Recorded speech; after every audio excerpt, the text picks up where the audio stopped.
lokolenews.com to yeli susu awa na esika oyo évangéliste Eric afandaka ye oyo na nzela na ye Congo Lokole News et mekai ko déplacer na kati ya Matadi awa je crois na simana bomo na fond ya bandako ya Matadi koma etongami na ozonga toujours ke koma bandako ya Matadi etongama likole ya mabanga na nzela wana nde to mekai ko kuta na évangéliste Eric o azali moko oyo azali na kati ya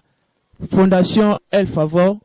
lobi na tina ya ba mama na bolingwana a organiser journée munene ya louange pe adoration pour na ba mama ya Matadi pe ba sepela. Je crois Rolanda ba image ya concert wana o ebetamaki na Formozia na hôtel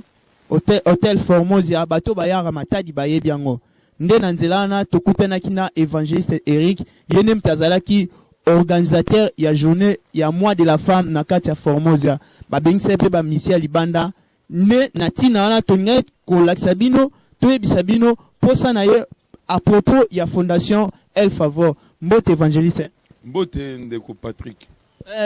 ambition ni tinda kiyo o sala Fondation oyo El Favor. Merci pour na motuna na yo. Fondation El Favor, c'est d'abord na ko expliquer en so ngo banini el elingo loba na munoko ya ba hébreu ngoloba Dieu Nzambe. Favor eza na munoko ya ba portugais elingo loba faveur. Donc tout ça ici des langues elingo loba El Favor, c'est-à-dire le Dieu des faveurs ou la faveur divine. Ambition o etinaki biso to sala El Favor to Fondation El Favor ezali ete to yaki ko mona na nzela na biso bato ebele balekaka na ba problème na ba difficulté na ba pasi mususu ozani lo côté mais okotala kaka pasi na mutema osalisi et to yama basa na nzela basa na baso sa biso mbala mingi ke bino bozali kabowana basa na nzela ba pesa biso ba message ba prophétie et ngai mo pensa me aipsenga personnellement na 1999 que yo musa na yo eza kosaisa bato yango na madame na ngai madame Mami Diwantesa tozaki mokano wana to sala Fondation El Favor pour na kosunga kaka babola voilà mokie na koloba na tina ya Fondation El Favor donc tozali El Favor pour na kosunga babola parce que pas ces amingi pas ces makasi na mboka sali Fondation El Favor pour na kosunga babola. Je crois natina kosunga babola c'est que bino pe bozana bozwe belende bosali ke babola pe ba bénéficier na part o bino bozana ngo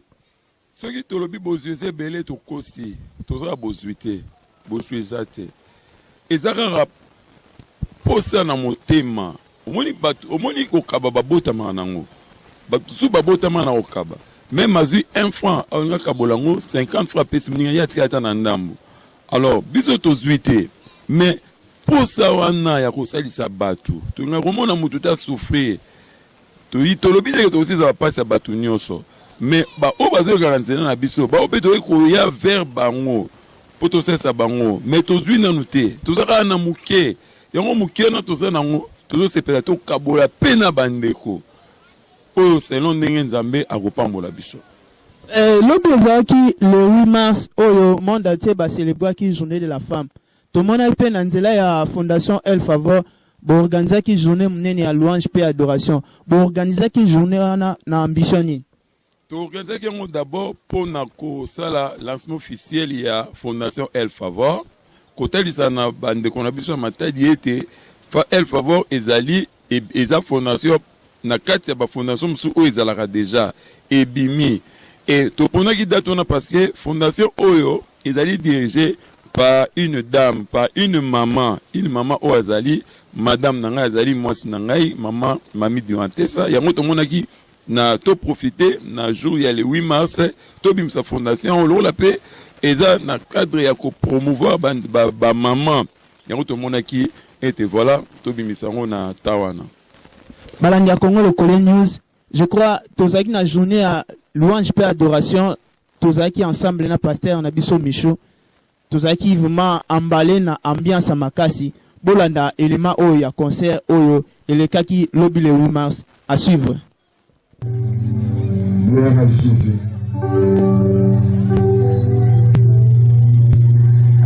Jésus est Dieu.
Élément ya concert na biso oyo elekaki lobi le 8 mars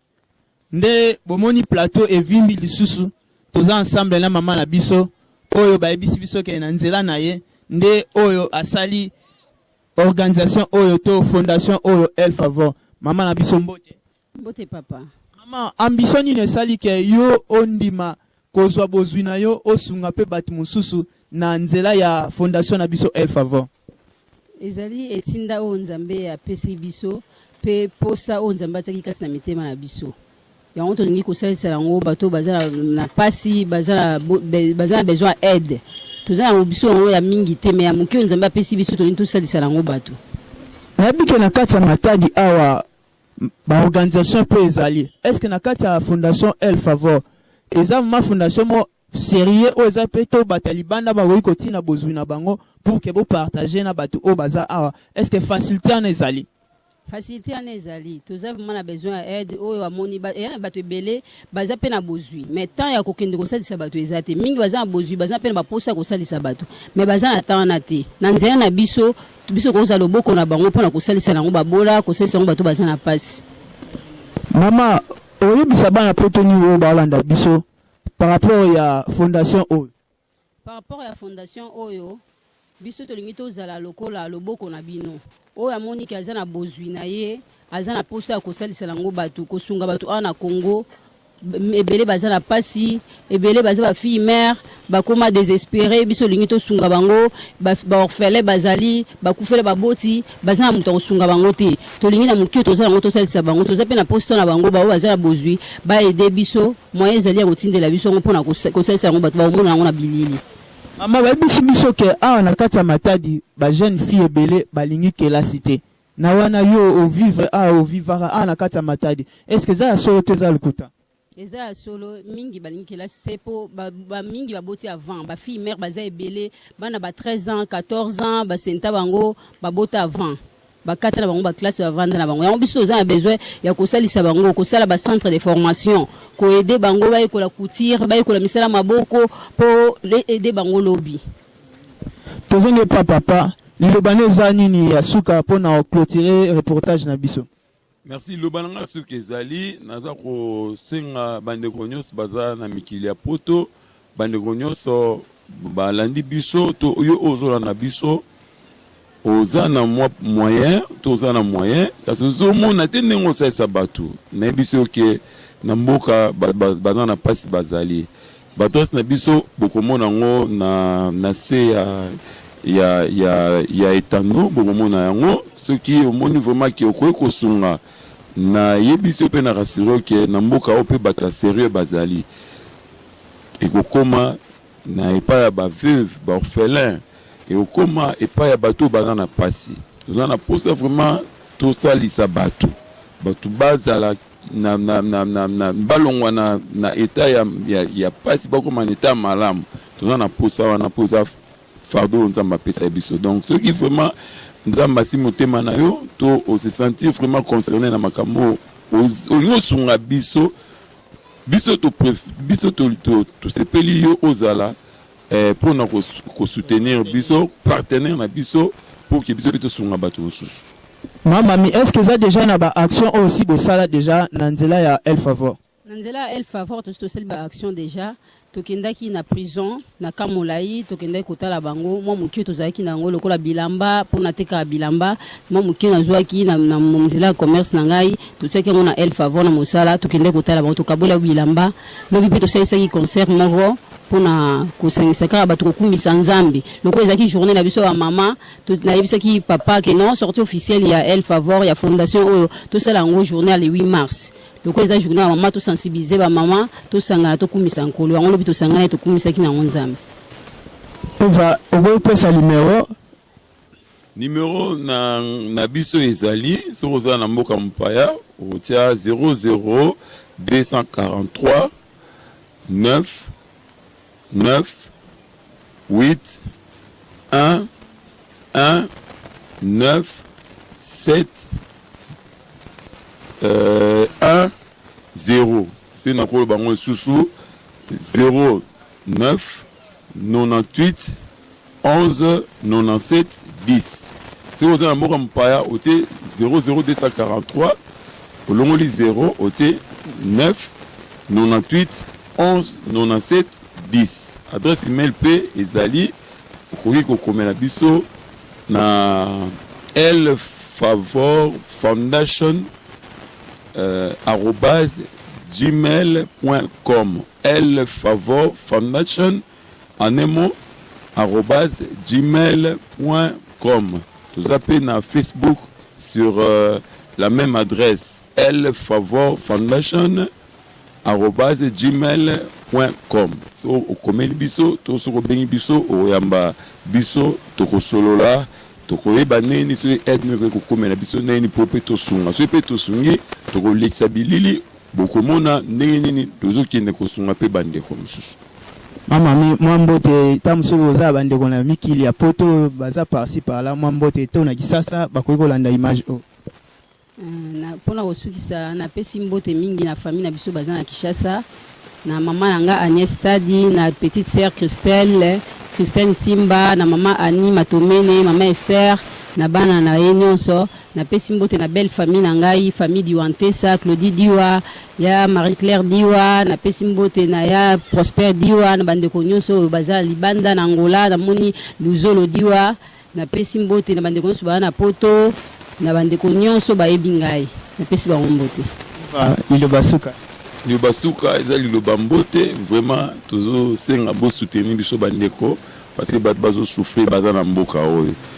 bo soutenir biso et koza malamu mingi na pesi bino mbote ba obolandi biso nzamba pamola bino na pesi bandeko nanga nyonso tout baza na mikili ya poto mbote moyena tanga bakombo ezate po baza ebele côté ya mama côté ya papa et puis na pesi baninga nanga nyonso tout bambote ebele bani baza na poto et puis banwana Kishasa na pesi bino nyonso pe bambote ebele. Merci matondo mingi tokomi na suka ya reportage na biso tozalaki na fondation El Favor oyo ndimai Congo lokole et se déplacer uta Kishasa et ya na kata Matadi. Je crois bolandi ba impression na bango yo za na mikili ya poto olingi osala action pe na kata Matadi awa oza posa osunga oza atamsu na posa kosunga batu mais omona nzela te. Je crois na nzela ya fondation oyo so oza na bozwina bokoki kozwa contact na bango nde bokoki kosala fondation oyo eya munene donc posa na bango ezake fondation oyo ekende musika ekende même boma ekende même Matadi na kati kuna po tozala na kati Matadi mais Matadi eza munene. Je crois numéro eza wana o bapesi oza na posa ya contact na bango oza na posa kota adresse email na bango benga bango bozwa contact, je crois bozala décider na misala o bazosala na kati ya Matadi ba visitaki prison esika oyo tozali pembe na biso na sima nango prison eza awa. Donc eza vraiment ba action moko ya malamu. Nde tokomi na suka ya reportage na biso na pesi Mama Gidi Bisengo mbote na bosanité Maria Mafolo na bosanité balandi nyonso ya Congo Lokole News. Tomonani na reportage mususu. Merci.